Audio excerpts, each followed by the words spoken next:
For decades, children on Staten Island grew up telling each other the same campfire story. Somewhere in the woods, near an old abandoned building, a monster lived in the tunnels underneath it. He had a hook for a hand. He had once been a patient, or a groundskeeper, or something in between, and something had happened to him inside that building that had turned him into what he now was. If you stayed out too late, if you wandered too close to the fence line after dark, Cropsey would find you and drag you down into the dark beneath the ruins, and you would never be seen again. It was, for years, the kind of story parents used to get their kids home before curfew.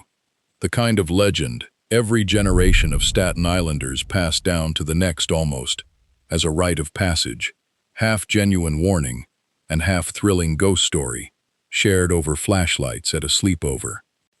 And then, in the 1980s, real children on Staten Island actually did start disappearing. And when the police finally arrested a suspect, he turned out to be a real man who had really worked at that real building and had really been sleeping in the tunnels the entire time. The legend and the true crime case collided so completely that, for years afterward, Staten Islanders themselves struggled to say for certain which parts of the story were folklore and which parts were sworn testimony in a courtroom. This is the story of Willowbrook State School, the institution the state of New York built to care for thousands of children with intellectual and developmental disabilities, and the institution that a young reporter named Geraldo Rivera would later expose in a broadcast so devastating it changed federal disability law within the decade, a broadcast whose consequences are still being taught in classrooms today. It is also, unavoidably, the story of what happened on that same abandoned ground years after the state finally shut the doors.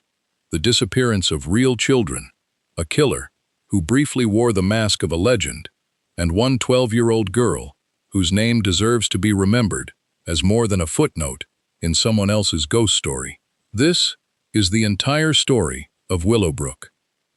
If you find these stories worth telling, take a second to subscribe. It genuinely helps keep this channel alive. Now, let's go back to where all of it actually started, in a hospital built for one war that ended up serving an entirely different kind of casualty. The land itself began its institutional life somewhere else entirely. In 1938, the New York State Legislature authorized the construction of a residential facility on 375 acres in the Willowbrook section of Staten Island. Intended to house children, the state's own paperwork described, in the blunt clinical language of the era, as mentally defective, a term assigned through a mix of IQ testing, vague assessments of what officials called social competence, and, historians examining the era's records have found, broader biases around race, class, immigration status, and the eugenic thinking still influential in American public health policy at the time. That last point deserves specific attention because Willowbrook was never an isolated aberration in how mid-century America approached disability. It was one node in a much larger national network of so-called state schools, institutions built across dozens of states over the first half of the 20th century, all operating on the same basic premise that had emerged from the eugenics movement of the early 1900s, that people labeled feeble-minded or defective represented a burden on society best managed through permanent, centralized segregation away from the general population.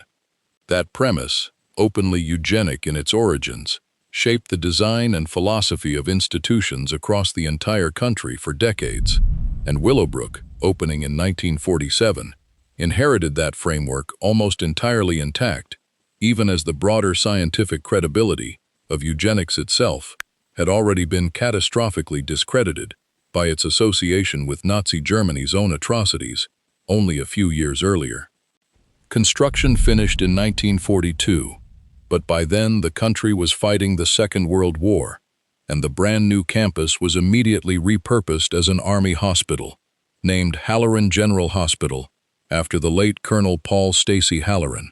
treating wounded soldiers instead of the children it had originally been built for. For several years, the building served a genuinely different mission entirely, and some local residents at the time actually opposed the original 1938 plan for a disability institution in their neighborhood, reportedly out of fear it would bring an increase in crime to the area, an early sign of exactly the kind of stigma the facility's future residents would spend decades fighting against.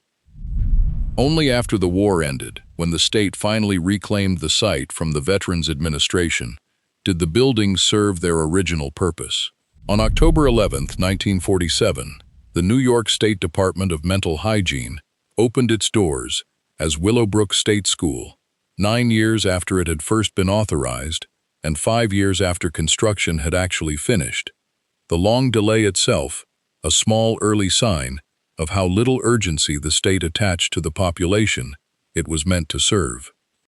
The campus itself, spread across those 375 acres, was built as a sprawling collection of separate multi-story brick buildings connected by walkways and, in places, underground service tunnels originally intended for moving supplies, laundry, and food between buildings efficiently in the harsh winter weather of a coastal New York site. Residents were divided across numerous separate wards and units, organized loosely by age and by the severity of their disability,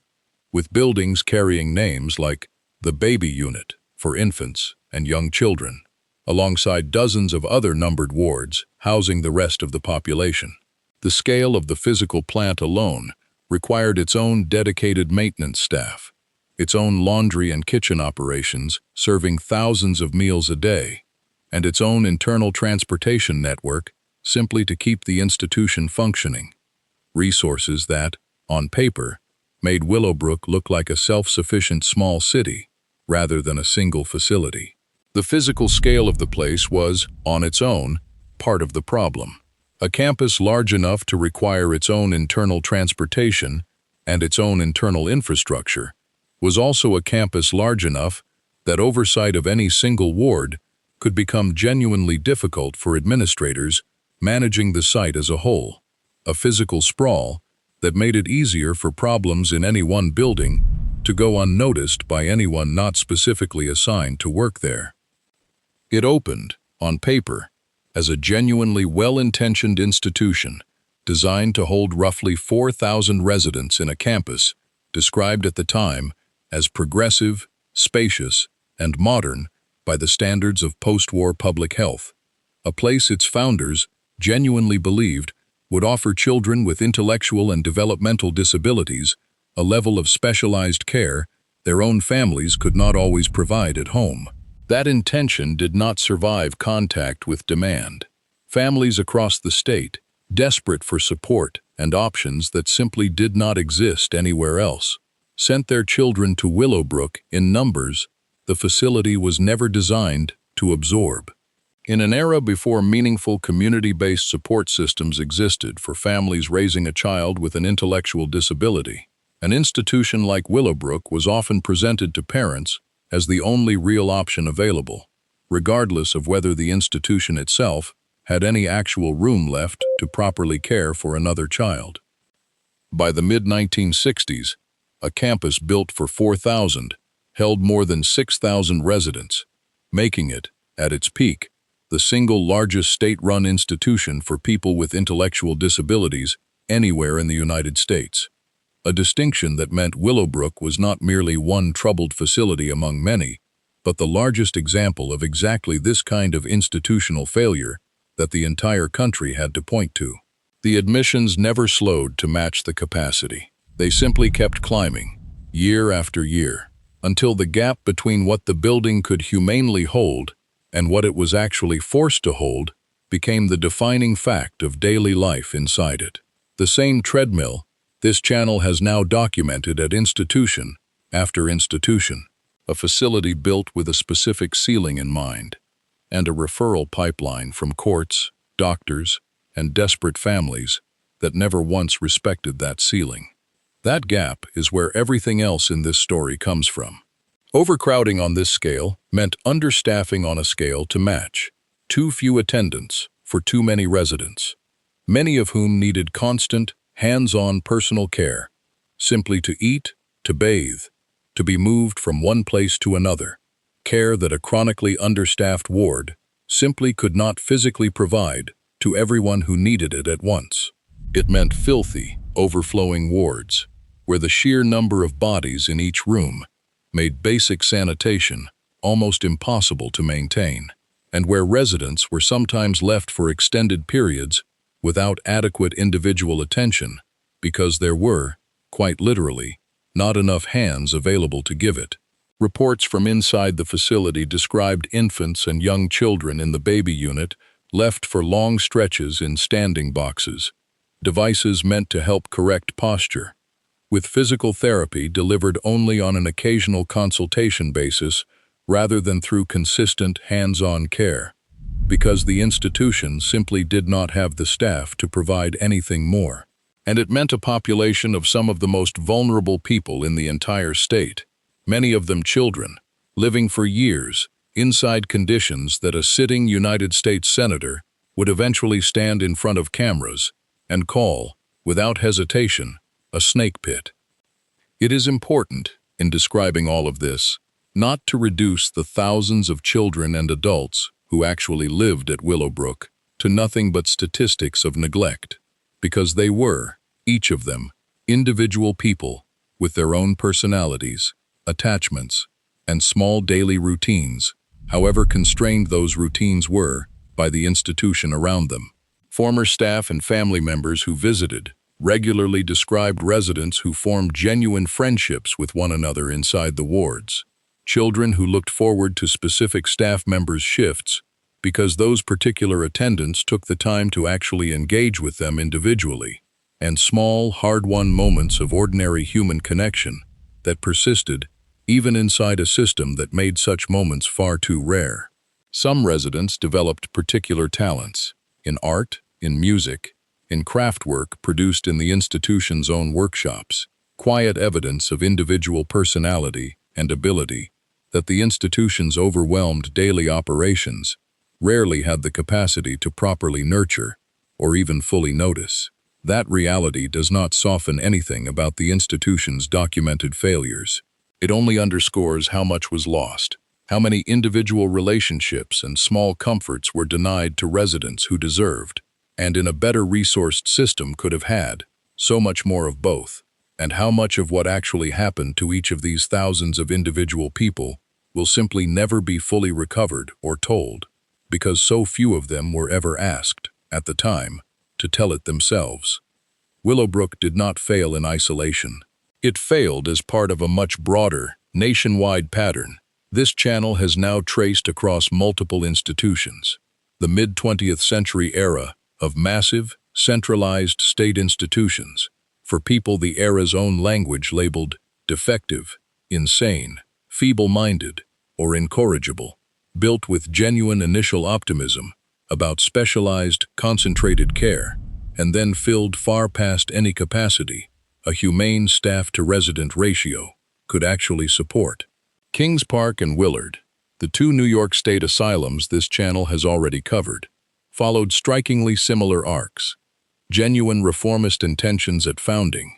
a self-sufficient, almost self-contained campus economy, and a slow, decades-long slide into overcrowding and neglect once the referral pipeline from courts, doctors, and desperate families overwhelmed whatever capacity the original design had ever accounted for. Willowbrook's population, drawn specifically from children with intellectual and developmental disabilities rather than adults with psychiatric diagnoses, followed the same underlying institutional logic and arrived at the same underlying institutional failure. Proof that the specific population an institution was built to serve mattered far less than the raw arithmetic of how many people it was ultimately forced to hold against how few resources it was ever actually given to hold them properly. That senator was Robert F. Kennedy, who made an unannounced visit to Willowbrook in September of 1965, specifically to see the conditions for himself, rather than rely on the institution's own reports, a decision that itself tells you something about how little the state's official accounts of the facility could be trusted at face value by that point. Kennedy toured several of the wards personally, spending time in rooms the institution's administration would almost certainly have preferred to keep off any official visitor's itinerary, and what he found horrified him enough that he said so publicly and immediately, standing in front of reporters afterward and comparing what he had witnessed to a snake pit, describing children living amid conditions no civilized society should tolerate and warehoused, in his own words, in facilities that provided little more than custodial storage, rather than any genuine care. The phrase made national headlines and briefly turned public attention toward the facility, generating the kind of momentary outrage that so often follows a single high-profile visit to an institution nobody had previously bothered to examine closely. It did not lead to meaningful reform.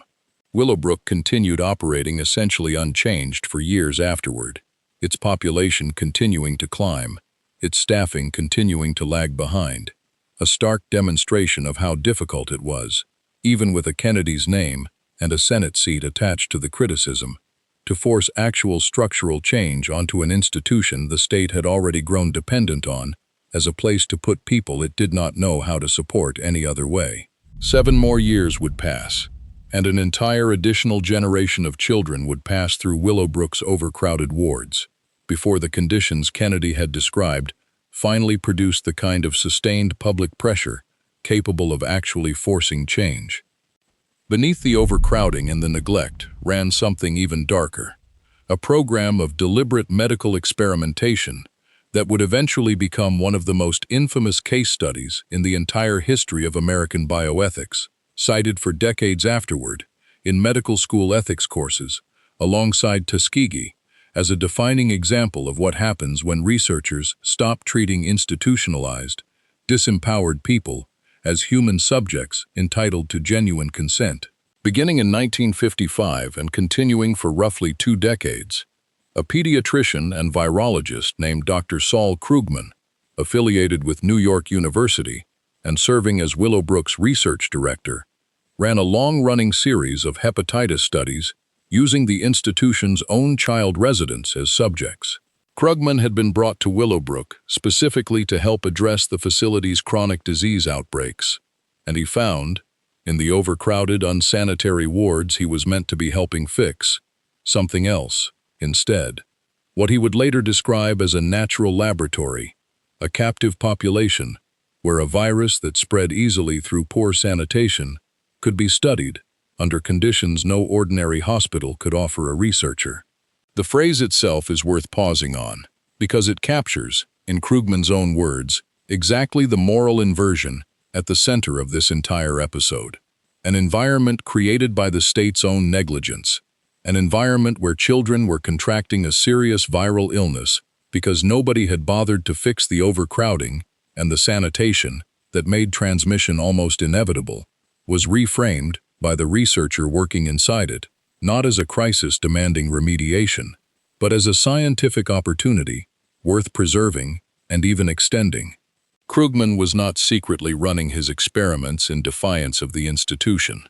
He operated with the full knowledge and cooperation of Willowbrook's own administration, and with backing from federal research bodies. A detail that makes clear, this was never a single rogue actor, but a fully sanctioned program that the state itself allowed to continue for 2 decades inside a facility it already knew was failing the population living there.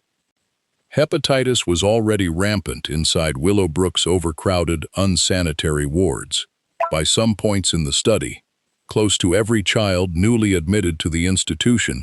would contract some strain of the virus within months, simply from ordinary daily contact with the rest of the population. Krugman's team, working with backing from the United States Army Medical Research Unit and NYU's medical school, deliberately infected specific groups of newly admitted children with hepatitis strains cultivated from the stool of other, already infected residents, tracking the resulting infections to study the disease's progression and to test early gamma-globulin treatments. Krugman's justification, and it is worth understanding exactly how he framed it, was that because these children were going to be exposed to hepatitis, regardless of anything he did, deliberately infecting a controlled group with a known strain and studying the results was not meaningfully increasing their risk, and might, in the long run, help develop the gamma globulin treatments and eventual vaccines that would protect countless others, including, eventually, American military personnel who faced their own hepatitis exposure risks in the field. Parents were asked, and in some documented cases were told, quite directly, that enrolling their child in the hepatitis study was the fastest and sometimes the only route onto Willowbrook's own overwhelming waiting list, a waiting list for placement in the very institution whose overcrowded conditions had produced the epidemic Krugman was studying in the first place. That is worth sitting with for a moment. A family desperate enough for support that they had nowhere else to turn was, in some documented instances, effectively offered a trade, participation in a hepatitis experiment in exchange for access to care their child, badly needed, and could not get anywhere else in the state. Bioethicists studying the case afterward have specifically flagged this dynamic, sometimes called undue influence, as one of the clearest ethical failures in the entire episode. Consent obtained from parents who were not genuinely free to say no, because saying no meant leaving their child on a waiting list with no other realistic path to care. Krugman's research, conducted over roughly 16 years of active study, did produce genuine, lasting scientific value. His work meaningfully advanced global understanding of viral hepatitis, helped distinguish between what would later be identified as separate strains of the disease, and contributed directly to the eventual development of a vaccine that has since protected millions of people worldwide. Krugman went on, later in his career, to make significant additional contributions to measles and rubella vaccine research as well,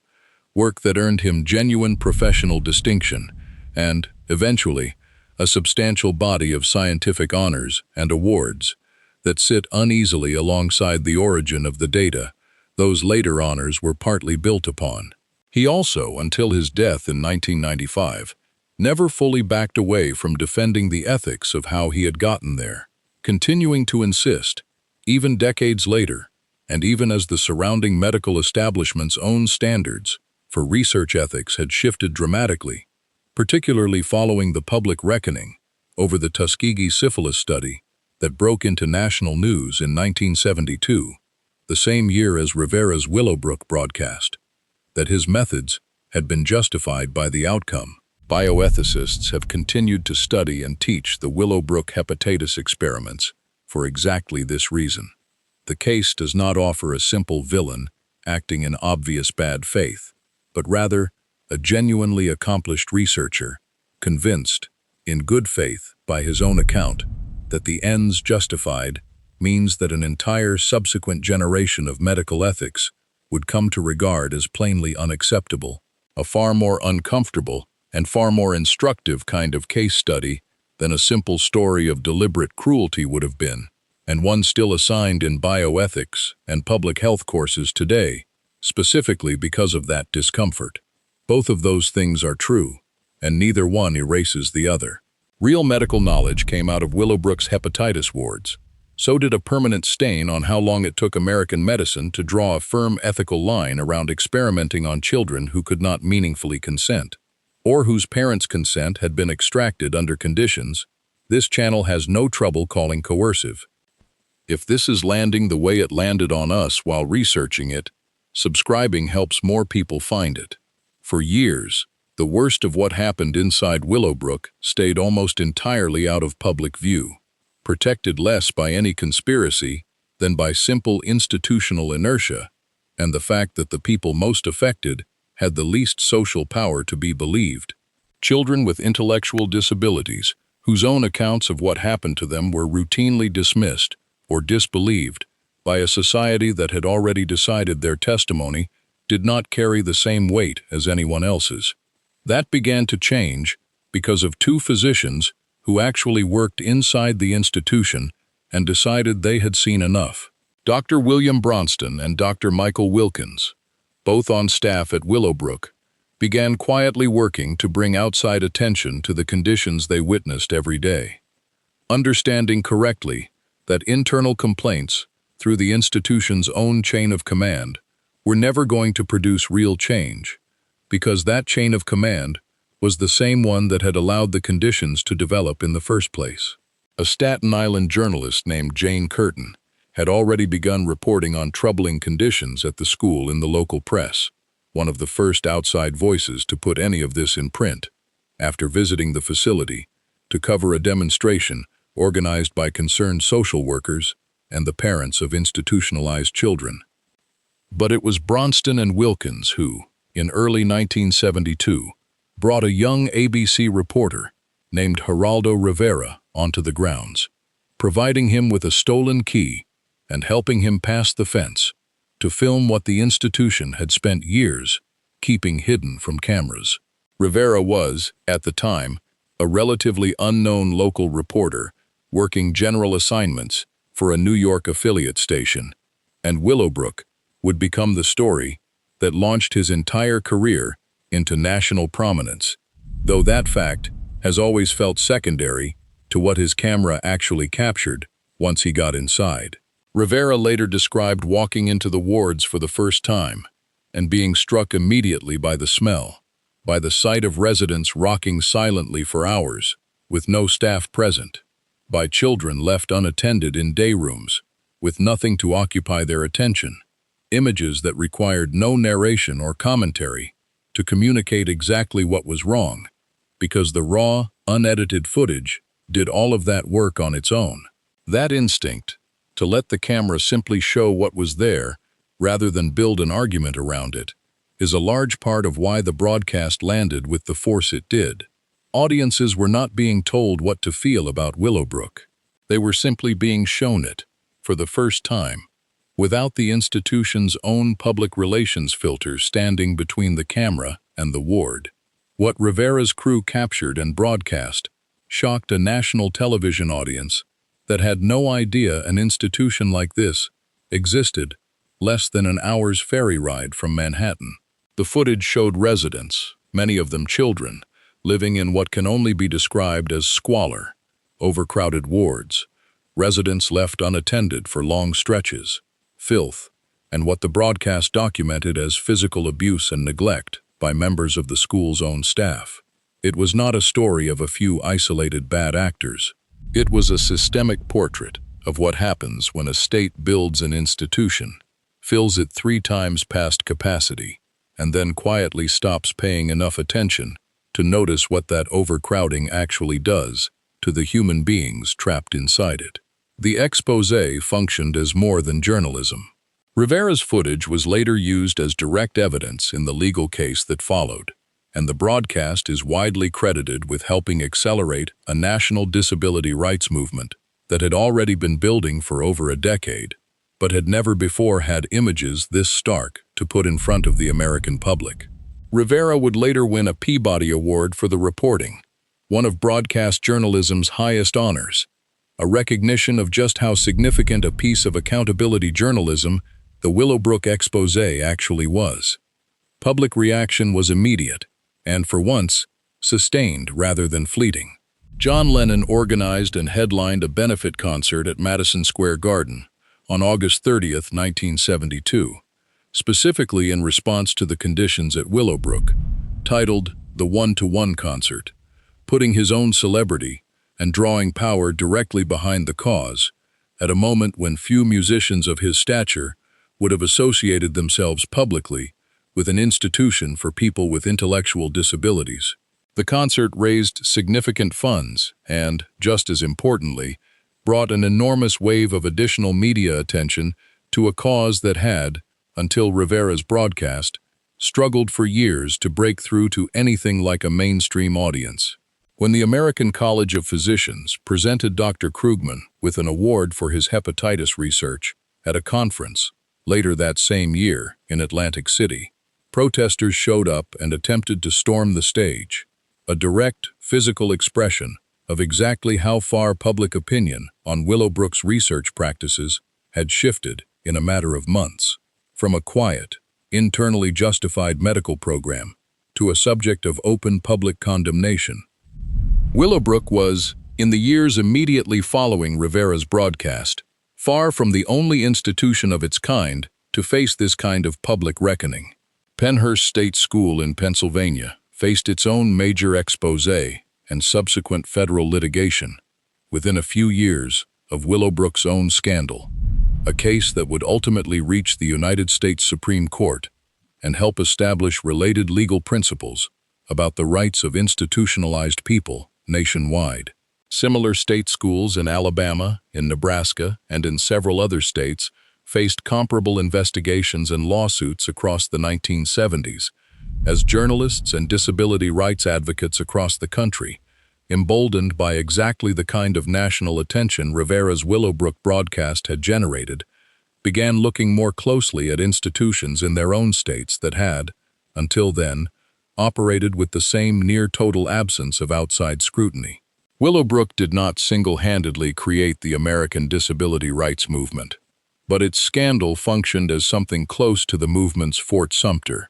the single event loud enough and visible enough to turn scattered, isolated local grievances into a genuinely national cause with the political momentum to actually change federal law. The lawsuit that followed did not emerge from nowhere. It grew directly out of years of organizing by the very people the institution had spent decades treating as powerless, the parents of Willowbrook's own residents. The New York State Association for Retarded Children, an organization founded years earlier by parents raising children with intellectual disabilities,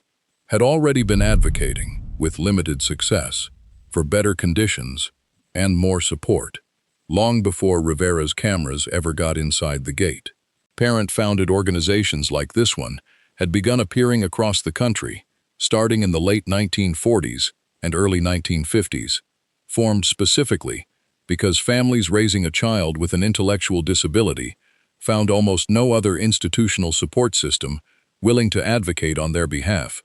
Not the medical establishment, which had largely already endorsed institutionalization as the appropriate default response, and not the state agencies actually running the facilities their children lived in. These were families who had, in many cases, been told by doctors and social workers that institutionalization was the only responsible choice available to them, who had then watched their own children disappear into a system that provided none of the care it had promised, and who organized anyway, forming support networks, lobbying legislators, and eventually providing the legal standing and the documented first-hand testimony that made the 1972 lawsuit possible in the first place. Rivera's broadcast did not create the movement for reform at Willowbrook. It gave a movement that already existed, built by parents who had spent years being ignored, the kind of undeniable, nationally broadcast visual evidence it had never had before.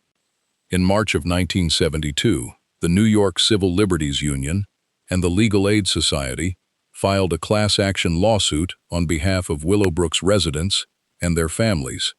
arguing that the state had a constitutional obligation to protect people in its custody from exactly the kind of harm Rivera had just shown the entire country. The suit named the state's own mental hygiene commissioner and Willowbrook's administration directly as defendants, a legal strategy built specifically around the argument that residents involuntarily committed to a state institution retained an affirmative constitutional right to be kept safe while in the state's custody, a right the plaintiffs argued Willowbrook had systematically and knowingly violated for years.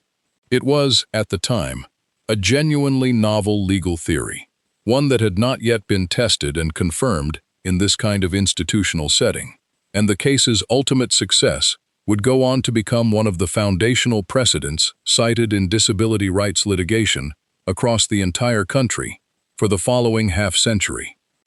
That lawsuit culminated in 1975 in what became known as the Willowbrook Consent Decree, formerly the settlement in New York State Association for Retarded Children versus Rockefeller, a landmark legal settlement signed by federal Judge Orrin Judd that required the state of New York to dramatically reduce Willowbrook's population, moving from roughly 5,000 residents down to a fraction of that number within 6 years, and to develop community-based alternatives, smaller group homes, and supported living arrangements, so that people with intellectual disabilities would no longer be warehoused by the thousands in a single overwhelmed facility. The decree also established, for the first time in this kind of case, a constitutional right for institutionalized people to be protected from harm while in state custody, sometimes described by legal scholars as establishing a right to habilitation, language that would go on to influence disability rights litigation and legislation across the entire country for decades afterward, feeding directly into the legal architecture that eventually produced the Americans with Disabilities Act in 1990. Subsequent legal actions kept that pressure in place long after the original decree was signed. A 1993 court ruling in a follow-up case made the reforms permanent and enforceable, codifying the state's ongoing obligations to provide individualized treatment, meaningful protection from abuse, and genuine integration into the wider community, rather than permanent institutionalization. Around the same period, a similar federal case out of Pennsylvania reinforced the same basic legal principle in a different state entirely, and together, these cases helped establish deinstitutionalization, moving people out of massive, centralized facilities and into smaller, community-based settings as the dominant national approach to disability services for the rest of the 20th century and beyond. Willowbrook's exposure arrived at a genuinely pivotal moment in the broader history of disability rights in America, landing the same year Congress began serious work on what would become the Education for All Handicapped Children Act of 1975, guaranteeing children with disabilities across the entire country the right to a free, appropriate public education, a right that had simply not existed in any enforceable form before that decade. Disability historians studying this period have consistently pointed to Willowbrook as one of the handful of defining scandals, alongside similar institutional exposés happening in other states around the same time,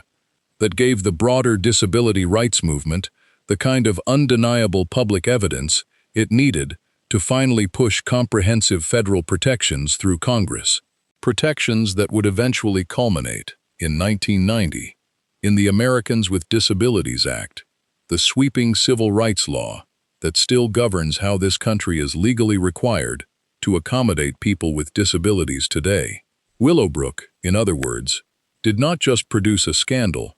it produced law, real and lasting law that still protects people with disabilities today, purchased at the direct cost of everything documented on that campus for the 25 years before Rivera's cameras ever got inside the gate. The actual work of closing Willowbrook down and finding its residents somewhere humane to go proved to be its own slow, painful ordeal, one that revealed just how deeply the prejudice underlying the entire institution had seeped into the surrounding community. Barbara Blum, who led the state agency responsible for relocating former Willowbrook residents into community housing, faced open, sometimes violent hostility from neighborhoods that did not want group homes for people with disabilities moving in next door. She was pelted with eggs, and in one documented incident, had her nose broken by an angry resident opposed to a group home opening nearby. Community meetings called to discuss proposed group homes frequently turned hostile, with neighbors voicing exactly the same fears about safety and property values that had, decades earlier, made some Staten Island residents oppose Willowbrook's original 1938 construction in the first place. A strange, bitter symmetry in which the same underlying prejudice first justified building a massive segregated institution and then, decades later, resisted dismantling it. The prejudice that had allowed Willowbrook to warehouse thousands of people out of public sight for decades did not simply evaporate once the consent decree was signed. It resurfaced, in a different and uglier form, the moment those same people tried to move into ordinary neighborhoods as ordinary neighbors, proving that the state's failure at Willowbrook had never been an isolated institutional problem, but a reflection of exactly how much of the surrounding society genuinely felt about the people the institution had been built to hide away. The decommissioning process ran years behind its original schedule, delayed by exactly this kind of community resistance, by the sheer logistical difficulty of building enough appropriate housing for thousands of former residents at once, and by the ordinary bureaucratic friction of a massive state agency trying to unwind decades of institutional practice. Willowbrook State School did not fully close its doors until September 17, 1987, 40 years after it first opened, and more than a decade after the consent decree that was supposed to end it. A full 12 years of gradual, contested, community-by-community closure before the last resident finally left the campus for good. By the time the last residents left, much of the campus had already begun sitting empty, its emptied wards and connecting tunnels abandoned to the weather and, eventually, to whoever wandered in looking for shelter. And it was in those same empty buildings, in the years immediately surrounding Willowbrook's final closure, that Staten Island's own local legend of Cropsey began to intersect, in genuinely disturbing fashion, with real, documented crime. Here it is worth pausing to separate two things. This story constantly blurs together, because getting that distinction right matters, and because this channel's whole approach has always been to separate documented history from inflated legend, rather than let the two collapse into each other. Cropsey, as generations of Staten Island kids told it around campfires and sleepovers, was pure folklore. A hook-handed escaped mental patient who supposedly lived in the tunnels beneath an abandoned asylum and dragged children down into the dark if they stayed out too late. The legend typically placed his lair either at Willowbrook itself or at the nearby ruins of Seaview Hospital, a former tuberculosis sanitarium with its own extensive tunnel system connecting several of Staten Island's institutional buildings underground. Seaview had operated for decades as a hospital treating tuberculosis patients, complete with an underground network of tunnels originally built so that medical staff and supplies could move between buildings without exposure to the elements. Tunnels that, once the hospital's tuberculosis wards closed and parts of the sprawling campus fell into disuse, became exactly the kind of hidden, unsupervised underground space that local legend loves to populate with monsters. Staten Island, in other words, did not have just one abandoned institutional campus with underground tunnels feeding its ghost stories. It had at least two, sitting within a few miles of each other, both linked in the community's imagination to different but overlapping versions of the same basic Cropsey legend, which only made it easier, once real disappearances began, for the borough's collective folklore and its collective true crime anxiety to blur together into a single, inseparable story. It is the same basic shape as 100 other American summer camp legends. A boogeyman, built to keep children close to home after dark, and one particular version of the story, involving a disfigured groundskeeper hunting camp counselors with an axe after a prank left him scarred, was loose enough inspiration for a low-budget 1981 slasher film called The Burning, along with a similar 1982 film called Madman. For years, Cropsey was exactly what every version of that legend always is: a story parents told, not a person anyone had actually met. The genuine horror is that, beginning in the 1970s and continuing into the 1980s, real children on Staten Island actually did start disappearing, and the timeline lined up close enough to Willowbrook's own decline and closure that the legend and the real cases began to feel, to a frightened community, like the same story. Several children vanished from the same relatively small, close-knit borough over the course of those 2 decades. Disappearances that were never fully solved and that left a lasting, unresolved anxiety hanging over the entire community, the kind of open wound that makes a community more susceptible, not less, to believing an old folk legend might have some basis in fact after all. One of the earlier cases, involving a young girl who vanished years before Jennifer Schweiger's disappearance, would later be the case Rand was convicted of in his second kidnapping trial. Evidence that the pattern connecting him to Staten Island's missing children extended back further than the case that finally led to his arrest. Parents on Staten Island in this era genuinely restricted their children's movements because of these disappearances, and local news coverage of each new case reinforced, again and again, the sense that something was systematically wrong on that particular stretch of the borough, near those particular abandoned institutional grounds, in a way that felt different from ordinary, isolated missing persons cases elsewhere in the city. By the time Jennifer Schweiger disappeared in 1987, Staten Island had already spent more than a decade living with the low, constant hum of unresolved fear that comes from watching your own community's children vanish without explanation. In 1987, a 12-year-old girl named Jennifer Schweiger, who had Down syndrome, disappeared from her Staten Island neighborhood. Multiple witnesses reported seeing her walking hand in hand toward the Willowbrook grounds with an adult man on the day she vanished, and the community response to her disappearance was immediate and enormous, drawing in police, volunteers, and searchers, determined not to let this disappearance go unsolved the way so many others already had. After an exhaustive 35-day search covering the wooded, overgrown grounds of the former institution, her body was found in a shallow grave on the abandoned Willowbrook property. The man arrested in connection with her disappearance was Andre Rand, a former orderly who had worked at Willowbrook in the mid-1960s and who,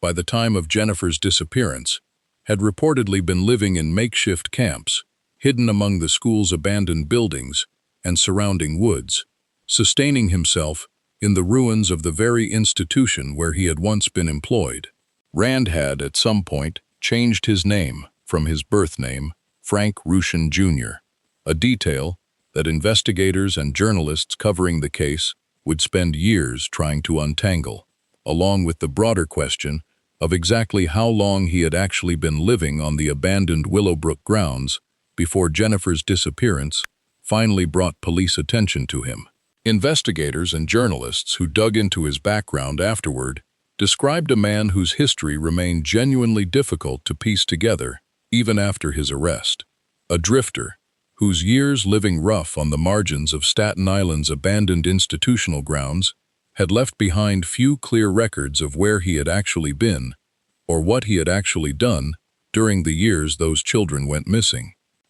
Rand was tried and convicted of kidnapping Jennifer Schweiger. He was later tried and convicted a second time on kidnapping charges connected to another Staten Island girl who had vanished years earlier, a case investigators had also connected to his presence in the area. For decades, investigators and Staten Island residents alike have believed Rand was very likely responsible for additional disappearances from the same era, children who vanished from the same small community within the same general window of years and were never found, but no additional convictions were ever secured.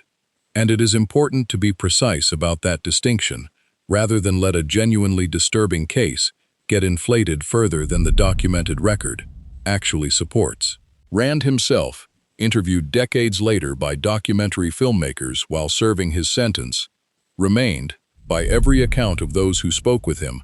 a genuinely difficult figure to read, offering little that definitively confirmed or ruled out the broader suspicions that had attached to him over the years.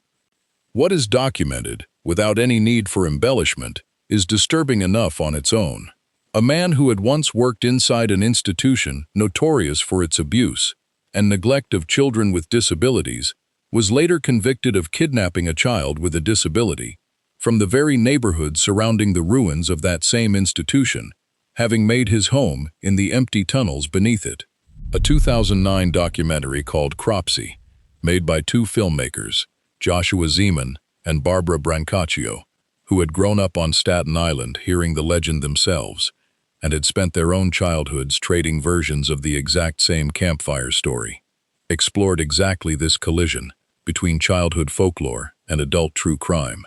tracing how thoroughly the real case of Andre Rand had fused, in the local imagination, with the boogeyman generations of kids had already been telling each other stories about. The filmmakers spent years investigating the case, interviewing detectives, journalists, and people who had known Rand, and by their own account, the deeper they dug, the more genuinely difficult it became to separate confirmed fact from the speculation that had accumulated around Rand over the preceding decades, including theories connecting him to broader, unproven claims about other individuals that this channel has no basis to repeat or lend any credibility to. The documentary was well received by critics, specifically for that honesty, for its willingness to sit with genuine uncertainty rather than manufacture a tidy resolution the actual case never provided.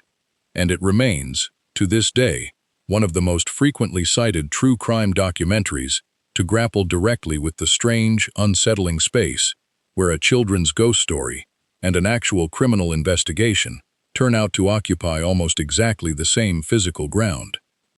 The building did not create Andre Rand, and it would be both inaccurate and unfair to the countless Willowbrook staff who cared genuinely for the residents in their charge to suggest otherwise. Most of the people who worked inside Willowbrook over its 40 years, including doctors like Bronston and Wilkins, who risked their own careers to expose it, were there because they wanted to help, working within a system that made genuine help almost impossible to deliver at the scale it was needed.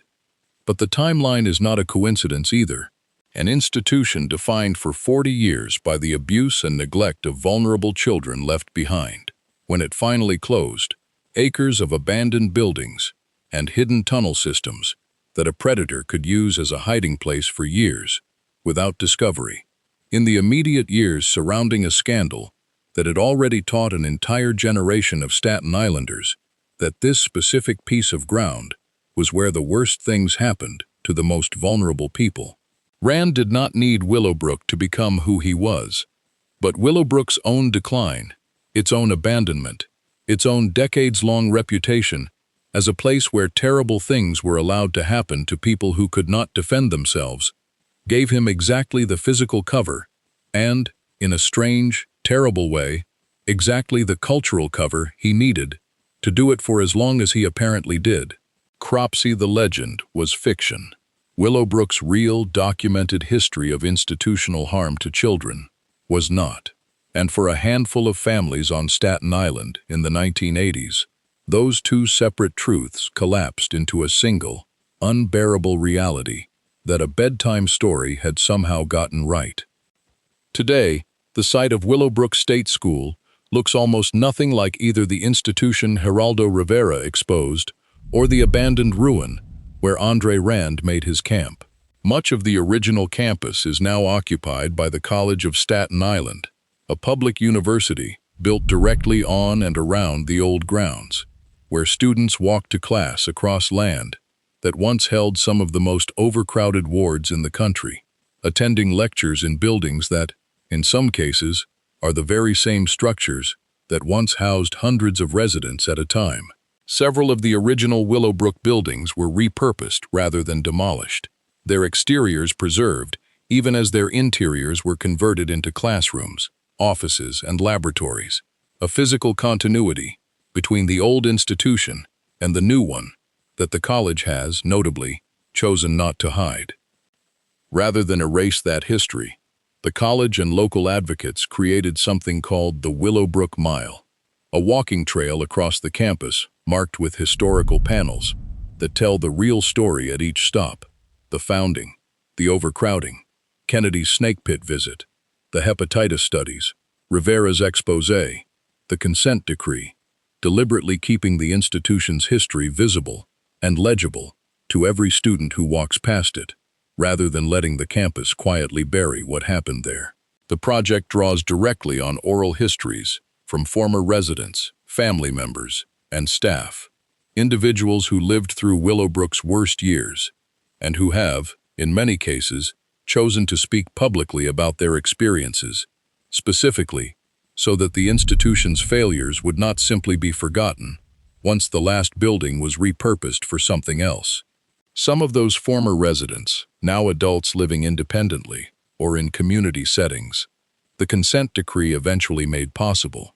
have returned to the campus specifically to take part in these oral history projects. walking the same grounds where they once lived as children, and describing, in their own words, rather than through a researcher's summary, what daily life inside the institution had actually been like. Faculty and students at the college have continued to research and document the site's history, treating Willowbrook not as a closed chapter, but as an ongoing subject of serious historical and bioethical study, a living case study in exactly what happens when a state fails the people it is supposed to protect. It is a genuinely different ending than most of the institutions this channel has documented, neither a ghost tour attraction selling scares, nor a demolished, forgotten field. It is a place that chose, deliberately, to keep teaching its own worst chapter out loud, treating the memory of what happened there as something closer to a civic obligation than a tourist draw. Where other institutions this channel has covered were eventually reopened for haunted tours and Halloween attractions, monetizing the same suffering that once defined them, Willowbrook's afterlife took the opposite path: education, memorialization, and a walking trail, built specifically to make sure a college campus full of 18-year-olds who never lived through any of it would still understand exactly what ground they were standing on. There is something worth noting in that contrast. Turning a place of documented suffering into a paranormal attraction treats that suffering as raw material for entertainment, however respectfully the tour guides may try to frame it.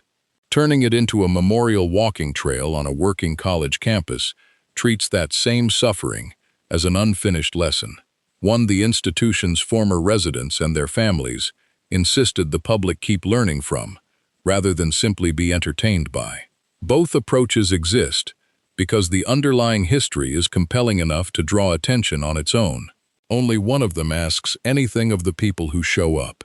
Jennifer Schweiger was 12 years old. She liked, by every account her family gave afterward, ordinary things. Her family, her routines, the small comforts of an ordinary childhood that had already been made harder than it needed to be by a world not built to easily accommodate her. Her disappearance and the 35-day search that followed drew her entire community together in a way that, however painful its outcome, reflected a Staten Island that had grown far more determined to find and protect its missing children than it had been a decade earlier, when earlier disappearances had gone unsolved with far less sustained public attention. Volunteers from across the borough joined the search in the days after she vanished, combing the overgrown, abandoned grounds of Willowbrook on foot, a community-wide effort that stands in direct, deliberate contrast to how quietly and how completely the institution itself had once been allowed to fail the children living inside it for 40 straight years. She deserves to be remembered as herself, a specific 12-year-old girl who was loved and is missed, not simply as a detail inside somebody else's Boogeyman story, and not simply as the case that happened to close the file on a folk legend that had outlived its usefulness the moment a real name and a real conviction attached themselves to it. The tunnels beneath Willowbrook did, for a period of real, documented years, hide a man capable of real, documented harm. But the story of that ground is not primarily his story, or even primarily a story about fear at all. It is the story of thousands of children the state of New York was supposed to protect, and instead, warehoused past the point of basic human dignity, until a handful of doctors, a young reporter, and a stolen key finally forced the country to look directly at what had been happening, less than an hour from Manhattan the entire time. It is the story of parents who organized, who refused to accept that institutionalization meant their children forfeited any right to safety or dignity, and who turned their own grief and frustration into a legal decree that still protects people with disabilities today. It is the story of a researcher who genuinely advanced medical science, while crossing an ethical line that an entire subsequent generation of his own profession would come to regard as indefensible, a case still taught precisely because it refuses to resolve into a simple story of good versus evil. And it is the story of a college campus that chose, when it finally had the chance to simply move on, and build something new, to instead build a walking trail that makes sure nobody crosses that ground without understanding exactly what happened there. That is the story the Willowbrook Mile was built to keep telling, one marker at a time, on the very ground where all of it actually happened. If you made it all the way to the end of this one, you already know exactly what this channel is about and what it stands for. Subscribe so you don't miss the next deep dive. We cover a different forgotten institution every week, and every single one of them has a story the rest of the internet forgot. We'll see you inside, wherever the next set of forgotten walls turns out to still be standing.